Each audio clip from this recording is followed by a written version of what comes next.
Good evening, class. So we'll now be tackling glucose 6-phosphate dehydrogenase deficiency. How is this test done? A brief description of glucose 6-phosphate deficiency. We realize that some people are deficient in glucose 6-phosphate dehydrogenase enzyme. Therefore, when such people take in fava beans, this is fava beans, they tend to have their red blood cells breaking down or lysing to release its content. What's the cause of this? We have favism, that is, when you take in fava beans and your red blood cells start breaking up, releasing its content, it leads to anemia. The type of anemia is called hemolytic anemia. Hemolytic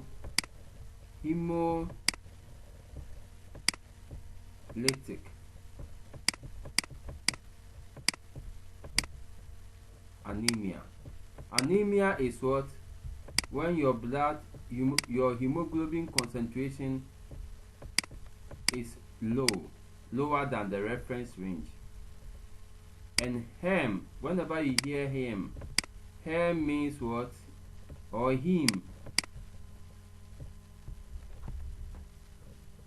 is anything connected to the blood, anything connected to blood. So when the red blood cells break down, we call it hemolytic anemia. This is red blood cell, is biconcave in shape, so the red blood cell can lyse or break up. When it break up, we have its contents releasing its granules, everything inside releasing into the blood vessels. So such a red blood cell now will die. It will form what? Hen's bodies. It will end up forming Hen's bodies. It's releasing its content as a result of the person going to take in fava beans and the rest. Some malaria drugs also cause the red blood cell membrane. This is the membrane of the red blood cell. That's the plasma membrane. The membrane phospholipid. They break up to release the content of the red blood cell. And that is what we call hemolytic anemia. Okay, so it was discovered, G6PD deficiency was discovered in 1950s after it was observed that some black soldiers receiving anti-malaria drug called primaquine developed hemolytic anemia or breakdown or lysis of their red blood cells. The G6PD gene is located on the X chromosome. Thus, the deficiency is a sex-linked trait. Affected males inherit the abnormal gene from their mothers, who are usually carriers. Let's see the plot. So it's an X-linked recessive condition. So we have, this is the male, he is affected. This is the Y chromosome, is very short. The X chromosome is longer or taller, and the Y chromosome is shorter. But the females only have XX chromosome. They don't have Y chromosome.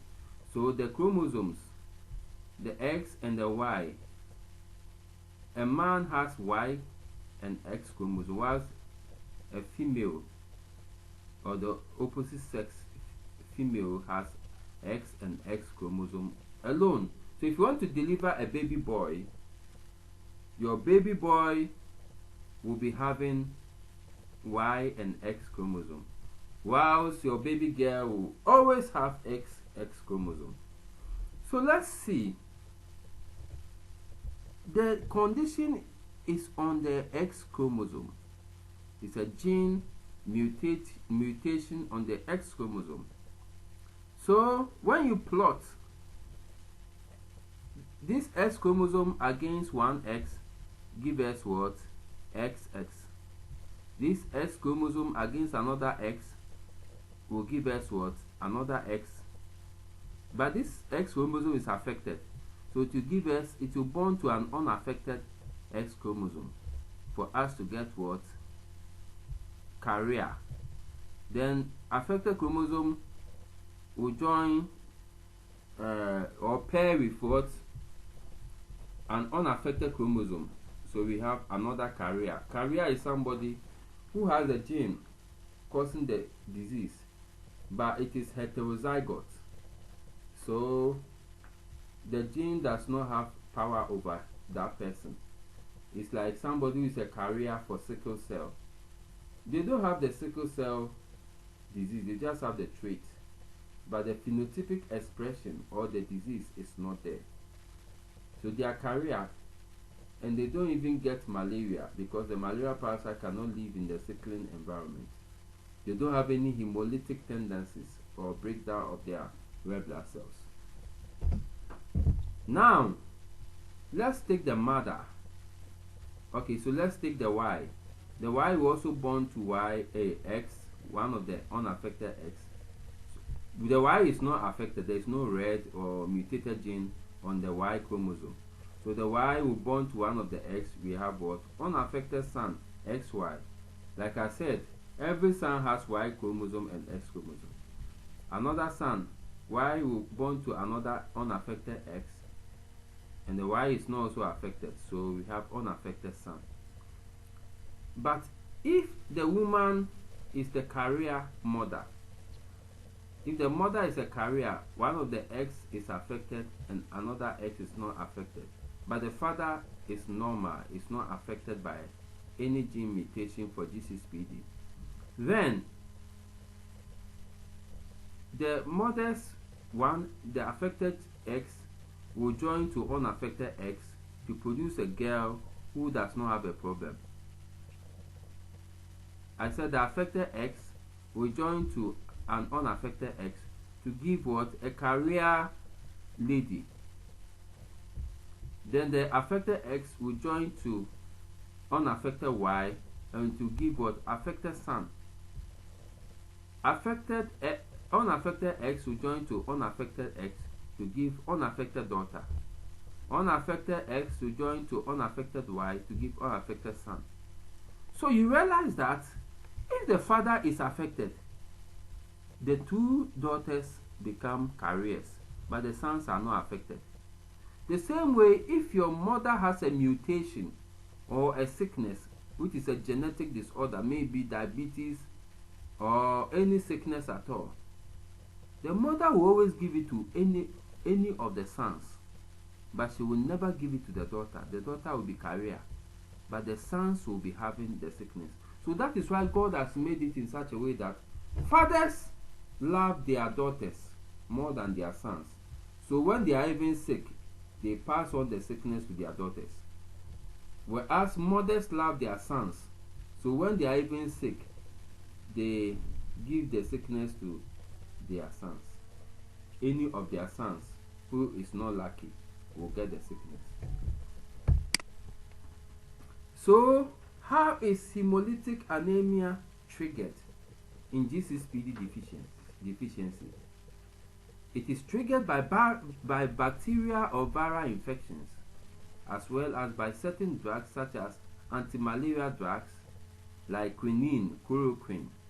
Also eating fava beans, like as earlier on described, or inhaling pollen from fava plants increase the breakdown of RBCs in susceptible individuals. What is the pathophysiology? How does the disease come about? Let me explain the pentose phosphate pathway.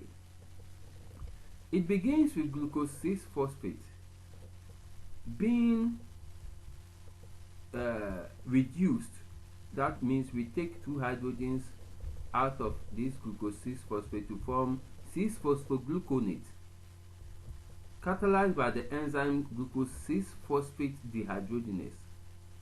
And this glucose 6-phosphate dehydrogenase takes two protons or two hydrogen ions from glucose 6-phosphate and joins them to nicotinamide adenine dinucleotide phosphate, which is oxidized, and it reduces it to what? Reduce nicotinamide adenine dinucleotide phosphate. Then glutathione reductase.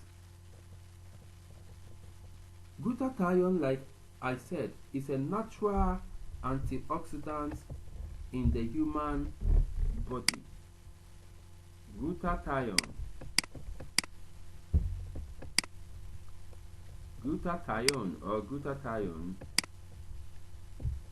is a natural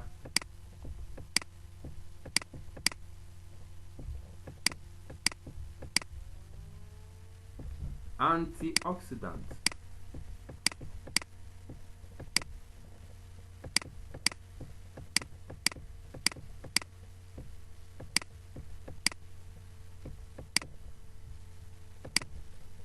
in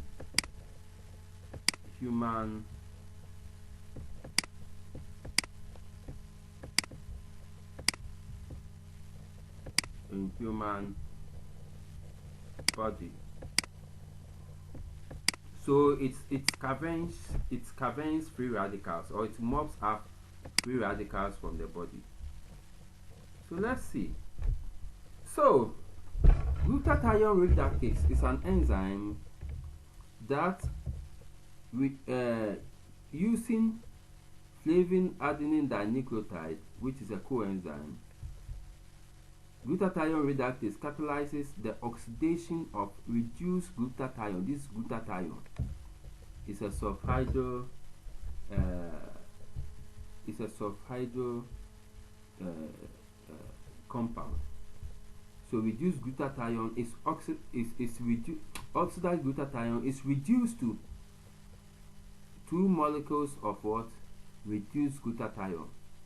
And the glutathione in turn catalyzes conversion of hydrogen peroxide to two molecules of water under the auspices of glutathione peroxidase.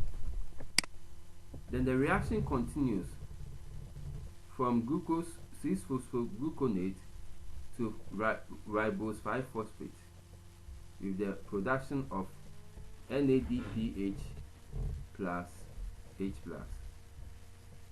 The ribose 5-phosphate can then isomerize to form fructose 6-phosphate plus glyceride 3-phosphate.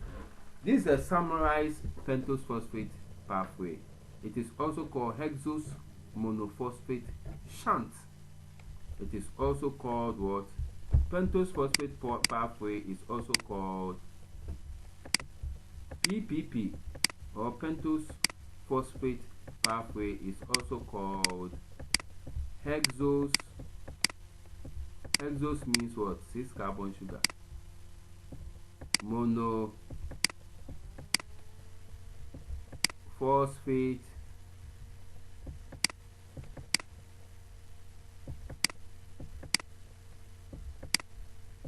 shunt.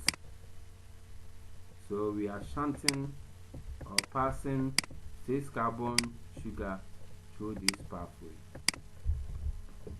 Pentose phosphate pathway, also called hexose monophosphate shunt.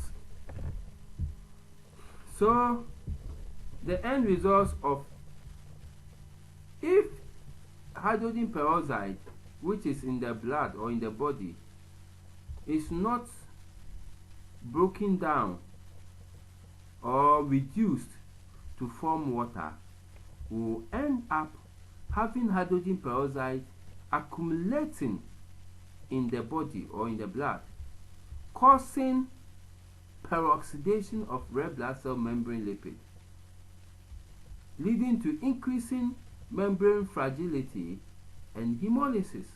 That's breakdown of red blood cell plasma membrane of red blood cells. It can also lead to oxidation of hemoglobin to form methemoglobin. The function of G6PD in the red cell is to generate NADPH, which also leads to the reduction of glutathione. And the reduced glutathione protect the red blood cells from oxidative damage by hydrogen peroxide. Hydrogen peroxide is a free radical. So what happens is that it's a free radical.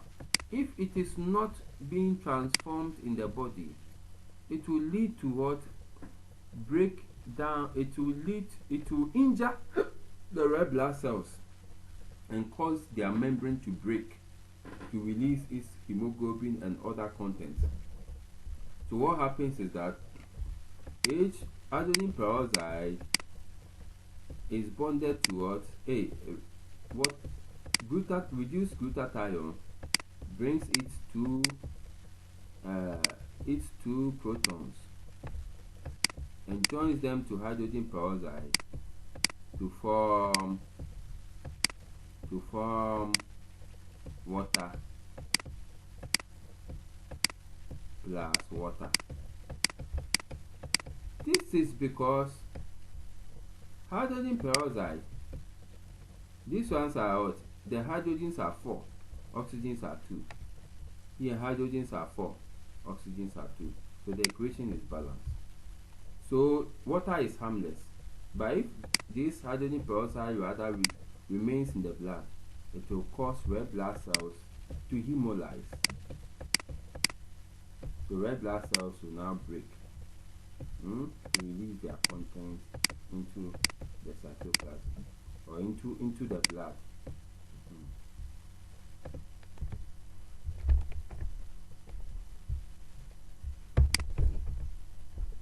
So this is also the same procedure.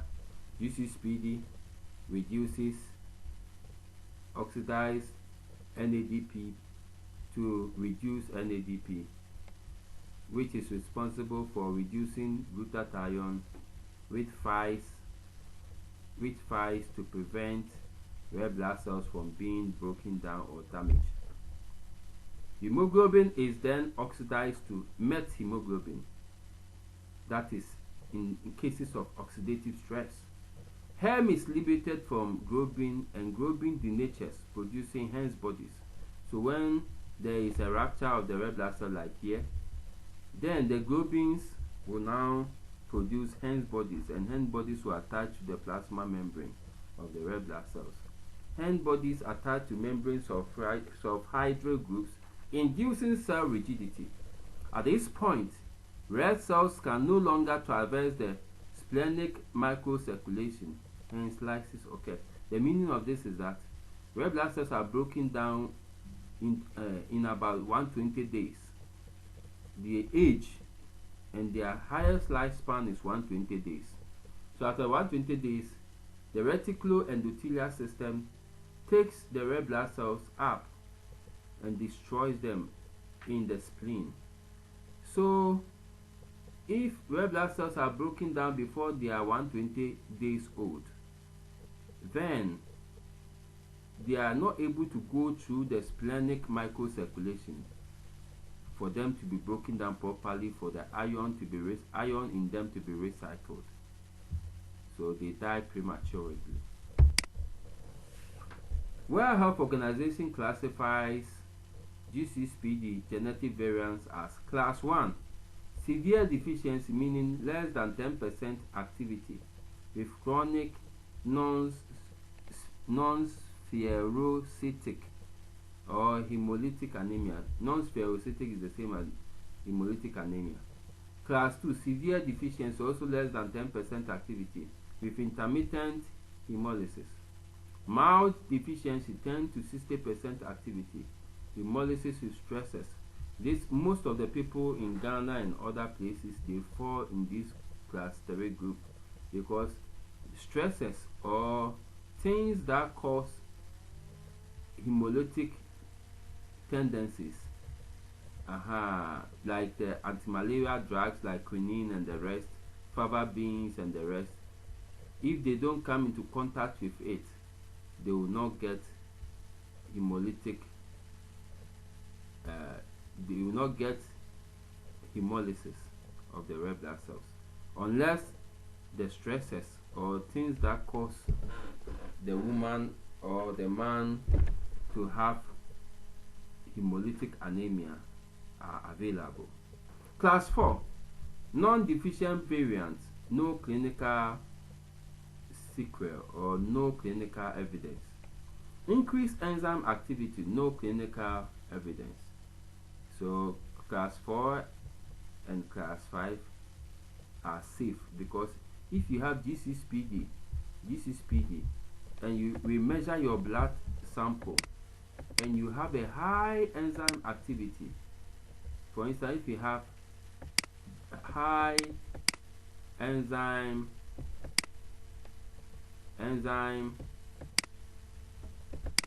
activity, it means that you are not defective for that enzyme. It means that you are not defective. You are not defective for the enzyme. You are not defective. You don't have any defect for the enzyme. So you are sound. But somebody with a lower, so for instance, if they measure my G6PD and I have about 3,000 IU per liter or U per liter, then they measure SIBDO, and SIBDO has 900 U per liter. Abigail has 2,500 U per liter. Hannah has 100 U per liter.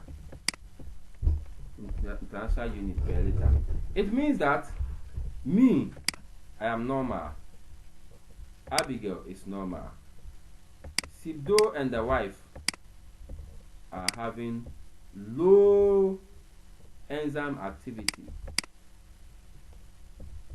because we will come to the reference range and you understand.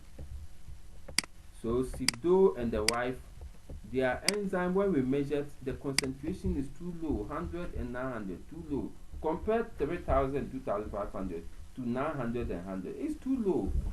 So 900 and 100 is too low. So their enzyme activity is too small. It's too low. So they are predisposed to hemolytic tendencies, and they can pass it on to their children.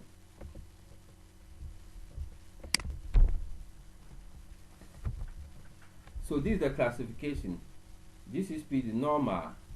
Myself and Abigail, we were okay. Myself and Abigail, for normal, you should be greater than 4,000 milli-units per gram hemoglobin.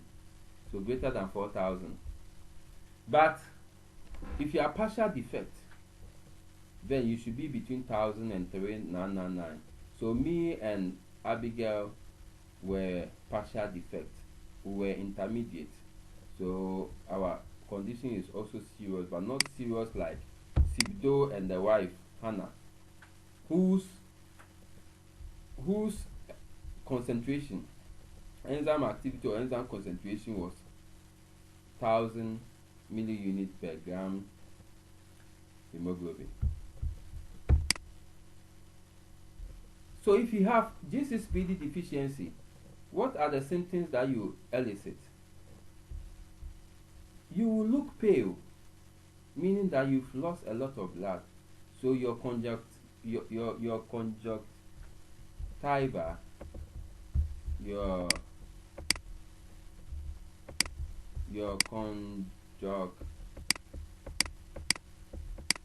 conjunctiva, I mean, I've forgotten the spelling.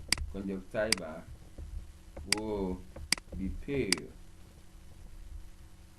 Pale is the same as pallor. So when we look at your lower eyelid, it will, instead of it becoming very reddish or reddish pinkish, it will become whitish. So we look at your palms too, the same, because you've lost a lot of blood due to hemolysis. They will pass dark urine, easily tired. They have shortness of breath, meaning that their breath is not regular or smooth. Their heart rate is high, meaning that they have what? Rapid heart rate, meaning that their heart is beating so fast. Many patients, however, remain without symptoms. Some may have lost a lot of blood, but they remain without symptoms. Hemolysis due to G6PD deficiency is best prevented by excluding. So if it's fava beans that is causing you to have to hemolytic anemia or to lose blood, then stop eating fava beans. Avoid certain drugs like drugs that contain sulfur. They are called sulfonamides. Nitrofurantoin. This nitrofurantoin drug is an antibacterial medication used to treat bladder infections, but not effective for kidney infections. So we use it to treat bladder infections, but not kidney infections. Dapsone is also known as 4,4-sulfonyl dianylyl and is an antibiotic commonly used in combination with rifampicin and clofazimine for treatment of leprosy. So dapsone is an anti-leprosy drug. We also have the anti-malarials like chloroquine, sulfur, quinine, anti-cancer drugs, and also aspirin. Aspirin and hydralazine. Aspirin is used to prevent blood clots and also for body pains and others, but the main work of aspirin is to prevent blood clots in the blood or intravascular hemolysis and those things. Then hydralazine is a BP drug. If the BP is so high, we give IV. That's IV hydralazine. That's intravenous hydralazine. Okay, so how to treat a G6PD patient with malaria? Those who have no defect, you can give them any medication. But those who are partially defective, you shouldn't give them primaquine, quinine, or sulfur-based drug. Those who have full defect, they are not partial but full, still don't give them primaquine, quinine, or sulfur-based drugs. So if you do a complete blood count and a film comment, you will see the Heinz bodies here. These are the Heinz bodies. You will see bite cells. You see that the red blood cell has ruptured, and you can see the mouth of the cell, so it's a bite cell. So the spleen removes portion of red blood cell that had Heinz bodies, preventing intravascular hemolysis. So the spleen will now take those with the Heinz bodies and destroy them. How do we screen or test for G6PD? There is the qualitative assessment of G6PD enzyme activity. That one shows that this is what we do in our hospitals. Most of the Ghana Health Service hospitals, that's what we do.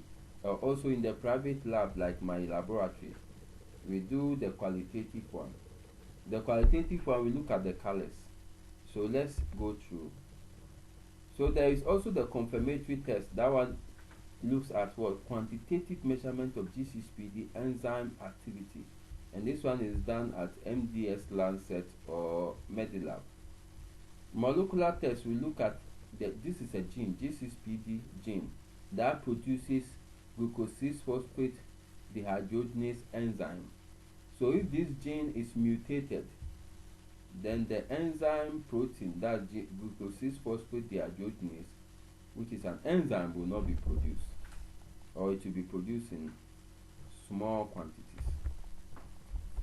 So this is the hospital methemoglobin reduction test is what we do in the hospitals.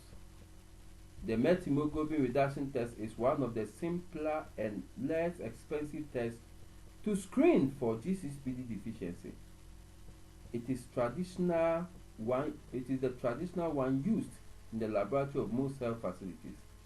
This test takes about 3 to 4 hours to perform. Let's see how it's done. Sodium nitrate is used to induce oxidative stress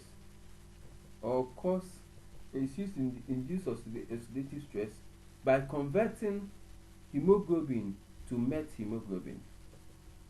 Addition of methylene blue will stimulate the pentose phosphate pathway to produce reduced nicotinamide adenine dinucleotide phosphate, which will reduce methemoglobin, resulting in enzymatic conversion of methemoglobin back to hemoglobin in those red cells with normal G6PD activity. But those which are deficient with the enzyme, methemoglobin persists and there is no enzymatic reconversion to hemoglobin. You will understand this test very well when we go to the lab for practicals. So look at it. Deficient blood, normal blood. So when we do the qualitative test, you will see that those which are deficient, you see their blood becomes like brownish, and those which are normal, their blood remains red. We can also use a biosensor to test for G6PD enzyme activity. This gives quantitative measurement of total G6PD enzyme activity in just 4 minutes, which is suitable for neonatal and adult screening purposes. So when you put the blood on the strip, like the way we do the glucometer test for diabetes, put the blood on the strip, then it will read and you get the enzyme activity, or the concentration of the enzyme is the same as enzyme activity. So insert the test strip with the G6PD side facing up until it does not enter further anymore. So you put the test strip inside. When the blood symbol flashes on the standby mode, preparation for the test is done. So you see the blood symbol showing. So then the results will now display. So take a drop of blood using a lancet. Put the finger with the collected blood at the end of the test strip and completely fill the window of the test strip. The measurement result appear on the display and is automatically recorded in the memory. The result shows G6PD enzyme activity at 30 degrees and expressed as U per dl. You can also use a test kit like the malaria test kit and like the HIV test kit and also like the pregnancy test kit. For these test kits, the ladies know how to do this better, because whenever they go to the urinary, they urinate small, no, then they will urinate on the test kit and they will pull it out and see whether there will be 2 red lines. 2 red lines means that is positive, 1 red line means that is negative. Then if you don't see the control line and the test line, it means that strip is not working. So this is what RDT, rapid diagnosis test strip, for G6PD. So qualitative point of care test interpretation, normal versus deficient, specimen whole blood, specimen volume 2 microliters, result time 10 minutes. So you see, we put the assay buffer here, we put the specimen here, we wait for about 10 minutes to show the results. Okay, so factors that affect G6PD test are reagent quality. Is the test strip or the reagent expired? Sample collection procedure. Was the blood sample taken from the right place? Genetic factors. Yes. Is the person having the gene, the abnormal or mutated gene? Acute hemolysis or bleeding. Hemoglobinopathy. Is the person having sickle cell? Is the person having thalassemia? Is the person having whatever type of Kulis anemia and the rest? Duration of infection, traditional and So anti-malaria drugs too can cause problems. Thank you very much. This is the end of our G6PD practical laboratory procedure. Thank you.